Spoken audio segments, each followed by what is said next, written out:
이제 가설 검정을 들어가 보도록 하겠습니다. 가설 검정에서는 제 블로그 제일 많이 들어오시는 게 피밸류더라고요. 피밸류가 진짜 이해가 잘 안 되죠. 그리고 그 피밸류를 가지고 이제 기각할 거냐, 기각을 못 할 거냐, 이게 한정이 되기 때문에 중요하기도 해요. 그래서 이 부분, 이 가설 검정 파트에서 그 부분을 짚고 넘어가겠습니다. 일단은 연가설부터 설명드릴게요. 연가설은 일반적으로 연구에서 검증받는 사실을 의미한다. 그리고 연구자가 검증하고자 하는 가설이 효과가 없다 혹은 차이가 없다라고 진술되는 경우가 일반적이다. 이건데 연가설의 가장 큰 포인트는 뭐냐면 선생님의 연구 문제가 아니라는 거예요. 선생님들은 프로그램에 효과가 있었으면 좋겠고, 뭐 약을 개발하시면 약에 효과가 있었으면 좋겠고, 뭐 어떤 치료를 가했으면 그 치료에 효과가 있었으면 좋겠고, 그렇잖아요. 걔가 연가설이 되는 게 아닌 거죠. 연가설은 제가 일반적으로 제가 검증하고자, 그러니까 제가 얻어내고 싶은 결과에 반대되는 진술을 쓰는 경우가 일반적입니다. 그러니까 항상 그런 건 아니고 일반적으로 그렇다는 거예요. 그래서 이미 세상에 효과가 없는 거, 그러니까 제가 지금 새로 만든 거잖아요. 그러니까 얘를 적용하기 전에는 효과가 없는 게 현재 상태인 거죠.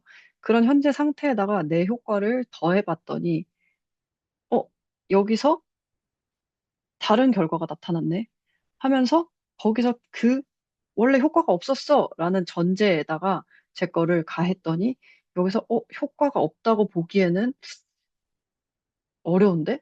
이렇게 될 때 저희가 이 연가설을 기각하고 봐, 내 거 효과가 있잖아 라고 하게 된다는 거예요. 그러니까 연가설은 항상 뭐 거의 효과가 없다, 차이가 없다 이렇게 진술이 됩니다. 그래서 요 밑에 제가 얘를 써놓은 거는 이렇게 보시면 되고, 자, 대립가설은 제가 연가설의 역이라고 썼는데, 보통은 not H null이라고 하게 돼요. 그런데, 어, 대립가설이 이게 막 시험 보실 때 있잖아요. 뭐 사조사라든지 아니면 사회복지 쪽에서도 시험 보실 때 이런 조사 연구 방법, 조사 방법론 뭐 이런 식으로 이름을 붙이던데 그런 걸 보실 때 가끔 대립가설을 뭐 크다 혹은 작다라고 설정을 하는 경우들이 있어요. 그러니까 연가설은 효과가 없다, 뭐 차이가 없다이고 대립가설은 뭐 작다, 크다 이렇게도 세울 수는 있어요. 근데 이것도 일반적으로는 그냥 연가설의 역이다 이렇게 생각해 주시면 되겠습니다. 그 시험 준비하실 때는 그 시험에 어, 기출문제 보시는 게 제일 좋아요. 네, 그 기출문제에서 나온 형식대로 외우시는 게 가장 좋다. 이렇게 생각해 주시면 되고 자, 여기서 피밸류가 나오죠. 연가설 하에서라는 말이 나와요. 이 연가설 하에서라는 건 연가설이 진짜라는 상태를 가정하고 그린 분포에서라는 의미예요. 그러니까 연가설이 효과가 없다라고 세우셨다면, 없대가 아니라 없다죠. 없다라고 세우셨다면 이 효과가 없다라는 상태의 그 분포가 그려질 거예요. 효과가 없다니까 당연히 뭐 0 이렇게 되시겠죠. 그리고 나서 그 분포 위에서 검정을 시작한다는 거죠. 네, 이렇게 생각하시면 돼요. 뭐, 연가설 이미 세우시면 그 연가설에 따른 분포가 생길 거고, 그 분포 위에서 우리는 통계적 검정을 하게 된다. 이런 단계로 간다고 생각하시면 됩니다. 그래서 이 연가설 분포를 그린 다음에, 아까 말씀드린 대로 연가설 분포를 그려놓고, 제가 어떤 처치를 가하거나, 뭐 치료를 가하거나, 뭐 약을 먹여보거나, 이렇게 한 집단으로부터 얻은 뭐 평균 같은 추정치가 있겠죠. 그 추정치를 제가 가지고 있는 연가설 분포 위에다가 점을 딱 찍어요. 그 점을 찍었을 때 그 점이 이 연가설 위에 있다고 보기에는 조금 극단적인데? 라는 생각이 들면 기각되는 거예요. 이 극단적인데? 라는 거를 판정을 제 마음대로 할 순 없잖아요. 그러니까 그때 통계적인 검정이 들어가게 된다. 이 통계적 검정을 할 때의 기준이 p 밸류와 유의 수준이다. 이렇게 생각하시면 됩니다. 자, 그래서 이 분포를 가지고 설명을 드릴게요. 보시면 요 분포가 영가설 분포예요. 영가설 하에서 그려진 분포. 그리고 요 빨간색 점이 제가 뽑은 표본으로부터 얻은 통계치예요. 이 통계치를 영가설 분포 하에 어느 위치에 있는지를 점을 찍었어요. 점을 찍고 나서 보니 이 내가 얻은 빨간색 점보다 더 극단적인 값이 영가설 분포에 얼마나 존재하냐는 거죠. 그 존재하는 비율, 이 분포 안에서의 나보다 극단적인 값이 있는 확률, 그게 p-value예요. 그러니까 p-value는 확률이에요. 어떤 값이 추정돼서 나오는 게 아니라 영가설 분포 안에 나보다 극단적인 값이 얼마나 존재하느냐라는 확률이죠. 그래서 요 면적을 의미합니다. 내 점 추정치보다 극단적인 값이 연관설 분포에 확률적으로 언제나 얼마나 존재하는지 이걸 알려주게 되는데 자 그러면 얘랑 아까 유의 수준을 비교한다고 했잖아요. 보시면 이 뒤에서 제가 유의 수준을 너무 이렇게 짧게 써놔가지고 여기서 설명을 같이 드리고 넘어갈게요. 자 보통 사회과학에서는 이 유의 수준을 0.05로 설정을 하는 경우가 많아요. 그 말은 뭐냐면 연가설 분포가 있으면 여기서 보통 저희는 양측 검정을 하기 때문에 양쪽에 있는 애들을 합쳐서 5% 그러니까 효과가 없다라고 했잖아요. 그러면 효과가 작아도 차이가 있는 거고 효과가 커도 차이가 있는 거예요. 그러니까 양쪽에 이제 극단적으로 나가는 경우를 다 통계적으로 기각을 하게 되거든요. 그러니까 이렇게.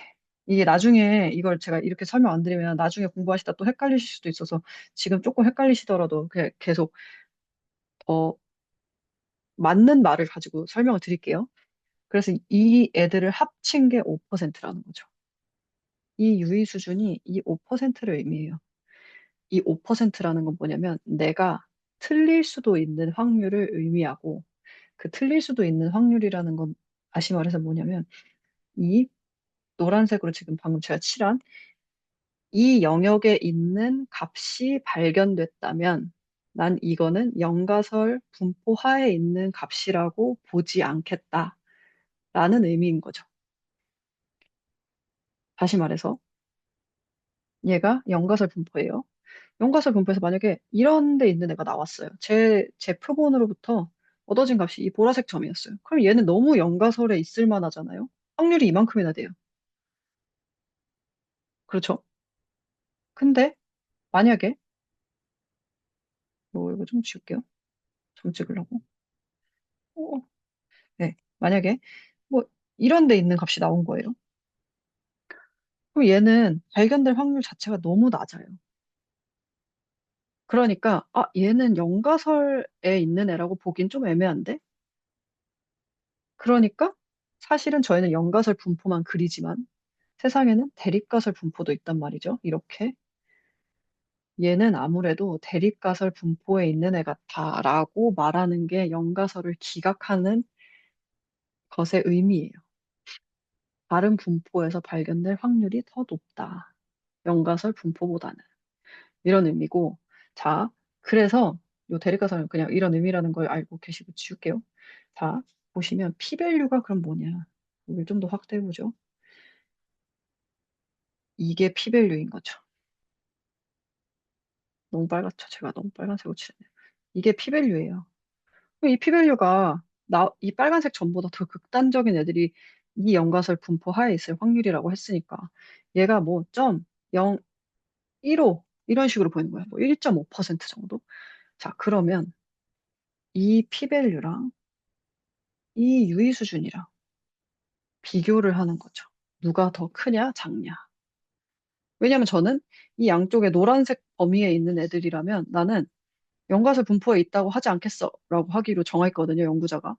그러니까 그 값이 5%라는 거고 그 5%보다 작은 확률을 가진 애들은 작은 p-value를 가진 애들은 아, 이 지점보다 더 극단적으로 바깥에 있다는 뜻이네. 라고 할 수 있어서 이럴 때는 내 연가설을 기각한다는 거예요. 이해가 좀 되실까요? 자, 그리고 이 피밸류는 보시면 제가 이쪽 한쪽에만 칠했지만 얘도 똑같이 이쪽으로 하잖아요. 그럼 여기까지 이렇게 두 배가 돼서 계산이 돼서 나오는 거거든요, 이게. 그러니까 한마디로 이쪽에는 0.0075인 거예요. 그리고 얘를 곱하기 두 배 해서 나한테 프로그램에서는 값을 준다. 네, 이렇게만 생각하시면 됩니다. 그러니까 그냥 바로 피밸류랑 알파, 유의 수준을 바로 비교하시면 돼요. 알아서 자기네들끼리 양쪽인지 단쪽인지 단측인지를 다 계산돼서 나오는 거니까. 그래서 아무튼 우리한테 중요한 건 피밸류가 0.05보다 작으면 기각한다. 그 기각하는 이유는 알파, 내가 정해놓은 5%보다 이 연가설 분포 하에서 발견될 확률이 더 적은 값이라면, 더 극단적인 값이라면 나는 기각하기로 했으니까. 이렇게 계산하시는 거고요. 그러니까 당연히 저한테는 이 빨간색 지점에 값도 있을 거잖아요. 내 검정 통계량. 얘를 검정 통계량이라고 해요.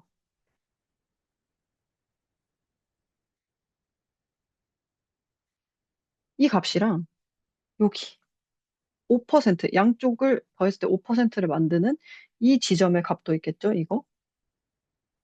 얘. 얘는 임계값이라고 하거든요. 뭐. 이 둘을 비교하는 것도 가능하죠, 당연히.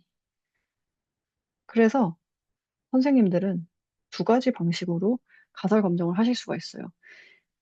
임계값의 절대값이랑 검정 통계량의 절대값을 비교해서 임계값의 절대값보다 검정 통계량의 절대값이 더 극단적인가, 더 바깥으로 나가 있는가.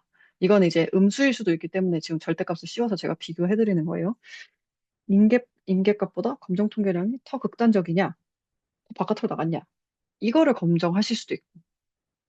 하나는 이 유의 수준 0.05랑 p-value를 비교해서 p-value가 알파, 뭐 알파 레벨이라고도 하거든요. 얘보다 작냐? 이렇게 두 가지 방식으로 가설 검정을 하실 수가 있습니다. 그러니까 값은 값끼리 비교하는 거고 확률은 확률끼리 비교하시는 거예요. 유의 수준 이 알파도 확률이고 이 p-value도 확률이에요. 면적을 의미한다는 거죠. 이 분포에서의 면적. 이해가 되셨겠죠? 이 정도면? 안 되셔도 돼요. 안 되셨으면 이따가 혹은 지금 채팅에다가 올려주시면 제가 한 번 더 설명하고 넘어가겠습니다. 편하게 그냥 말씀하세요. 그리고 네, 여기까지 됐다고 생각하고 넘어갈게요. 그러면 유의 수준은 알파라고 많이 쓰는데 얘를 타이번 에러라고도 해요. 이 타이번 에러가 뭐냐? 연가설 사실임에도 불구하고 이를 기각하게 될 수 있는 확률이죠. 그 말은 뭐냐면 효과가 없음에도 불구하고 효과가 있다는 결론을 내릴 수 있는 확률이라는 겁니다. 자, 이 말은 다시 이렇게 아까 연가설 분포가 있었죠?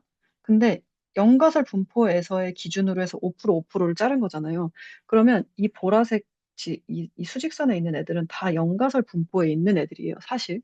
근데 그 연가설 분포에 있는 애들 중에 여기에 있는 애들이 있을 수도 있죠. 세상은 정규 분포를 갖고 있으니까 이 연가설 분포는 지금 정규 분포를 가지고 있으니까. 그러면 여기에 있는 애는 사실 그러니까 실제로 연가설이 진리인데도 빨간색 지점에 있는 값이 나올 수도 있다는 뜻이에요. 한마디로. 그러면 저희는 이 값만 딱 비교하고 통계적으로는 기각을 하겠죠. 연가설을 기각. 그런 경우를 타입 1 에러라고 하는 거고 타입 1 에러가 일어날 수 있는 구간이 지금 여기랑 여기라는 거죠.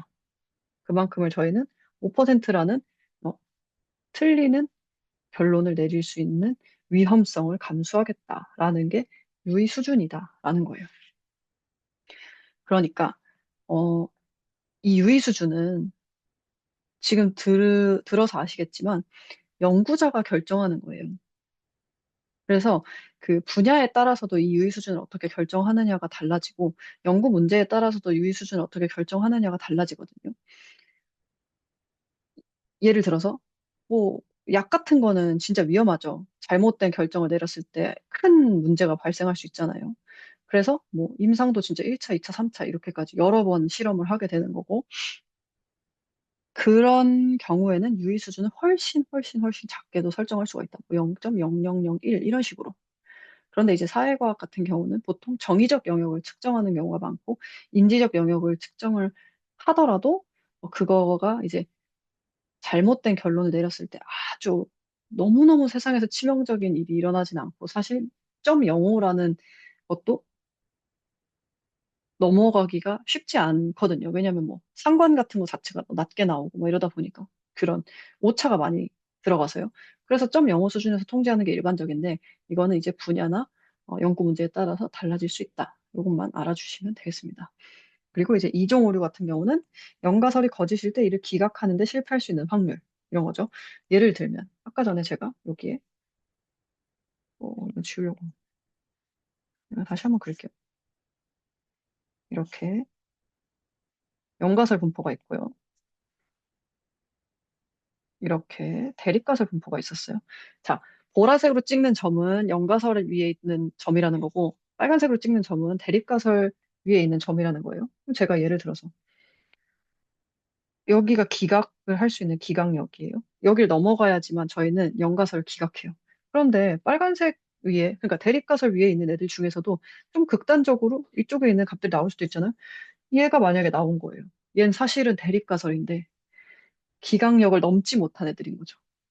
그러면 얘는 연가설을 기각하지 못해요. 대립 가설이 진리임에도 불구하고 이 보라색, 이 지점을 넘지 못했기 때문에. 그러니까 지금 보시면 빨간색 분포에서 여기에 있는 애들은 나는 진짜로 효과가 있는데 효과가 없다는 결론을 얻을 수 있는 영역의 애들인 거죠. 이거를 베타, 타입 2 에러라고 한다. 이거는 덜 치명적인 이유가 연구자만 슬퍼요. 연구자는 효과가 있었으면 좋겠는데 효과가 없다는 결론을 얻었으니까요. 세상에 문제가 일어나진 않아요. 연구자만 슬퍼요. 그래서 저희가 필요한 건 검정력이겠죠? 검정력은 뭐냐? 대립 가설이 참일 때 연가설을 기각할 수 있는 확률이다. 그래서 요거를 어떻게 늘리냐 하면 효과 크기, 이건 저희가 그냥 계산돼서 나오는 거라서 손을 댈 수가 없어요. 유의 수준, 아까 말씀드렸다시피 유의 수준을 이렇게 되는 거죠. 자, 만약에 알파가 0.05일 때는 여기에요. 알파가 0.1이면 이렇게 이동이 돼요. 그러면 요만큼 지금 기각이 되는 애들의 확률이 늘어나죠. 노란색 지점은 0.05였을 때는 기각이 안 됐으나 알파를 0.1로 늘리면 기각이 된다는 거예요. 근데 이렇게 된다는 의미는 뭐냐면 제가 잘못된 의사결정을 할 수 있는 확률도 그만큼 늘어난다는 거예요. 무슨 얘기인지 아시겠죠? 아까 전에 유의 수준은 타입 1 에러랑 똑같은 말이라고 했잖아요. 타입 1 에러가 일어날 수 있는 확률이 5%에서 10%로 늘어난다는 의미다. 그러니까 당연히 하면 안 되겠죠. 도의적으로. 안 되고요. 검정 방향을 바꾼다는 의미는 뭐냐면 이게 양방 검정이 있고 단방 검정이 있어요. 양방 검정은 효과가 있다, 없다라고 해서 아까 전에 제가 색칠한 것처럼 이렇게 양쪽을 가지고 검정을 하는 거고 단방 검정이라고 하면 똑같은 0.05라는 유의 수준을 가지고 있어도 크다 혹은 작다라는 식으로 연가설을 세워서 연가설을 세우게 되면 그 유의 수준의 방향이 한쪽으로 몰려요. 한쪽으로 몰리면 이 유의 수준을 이렇게 바꾸는 거랑 똑같은 행동을 하시는 거예요. 그러니까 이쪽에 있던 5%가 여기로 이동하는 거죠, 한마디로. 네. 그래서 얘도 하면 안 된다. 단방 검정을 가지고 하시려면 유의 수준을 낮추시거나 네. 아니면 어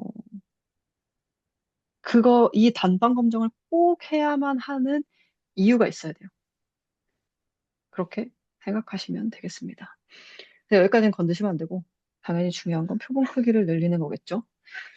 이 표본 크기를 늘리는 게 중요한 이유는 뭐냐면 아까 전에 저희가 그 표집분포 말씀드렸을 때 표집분포에 이게 분산이 이렇게 구해진다고 했었잖아요. 여기에 표본 크기가 들어가요. 보시면 표본 크기가 들어가 있죠. 그러면 표본 크기가 커지면 표집분포의 표준 편차가 작아져요. 표집분포의 표준 편차가 표준 오차라 했잖아요. 그러니까 표준 오차가 작아진다는 뜻이에요. 표본 크기가 커지면 표준 오차가 작아져요. 표준 오차가 작아진다는 뜻은 표집에서의 오차가 작아진다는 뜻이에요. 그 말은 평균으로 자료들이 많이 가까워진다는 의미이고 평균에 얘네들이 모이게 되면 그 기각하는 지점이 더 안쪽으로 들어오거든요. 자, 이거를 그림으로 제가 다시 설명드릴게요. 이렇게 이상하죠? 이렇게 있는 거랑 얘가 만약에 표준 편차가 3이네라고 칠게요. 근데 표준 편차가 제가 표본 크기를 늘렸어요. 만약에 한 3배로 늘렸어요. 그랬더니 얘가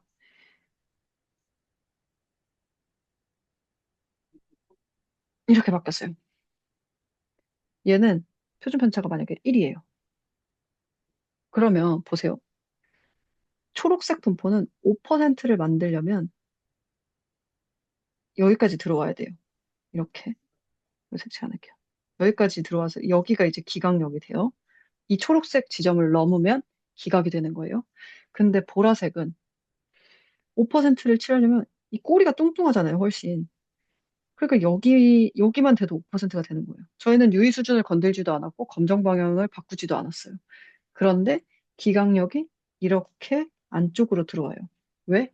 표준 편차가 작아져서 평균 근처로 값들이 모였거든요.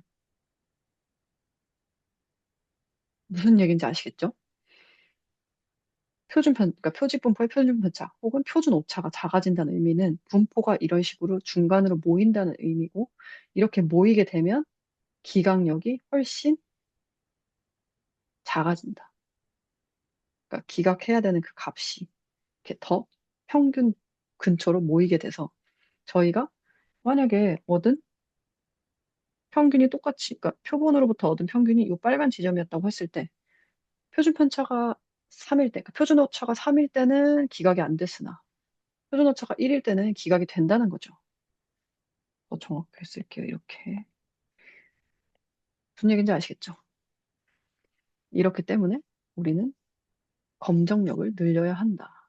검정력을 늘린다는 거니 표본 크기를 늘린다는 뜻이다. 네, 이렇게 거의 이게 맞다, 이게 거의 같이 가는 말이라고 생각하시면 되겠습니다.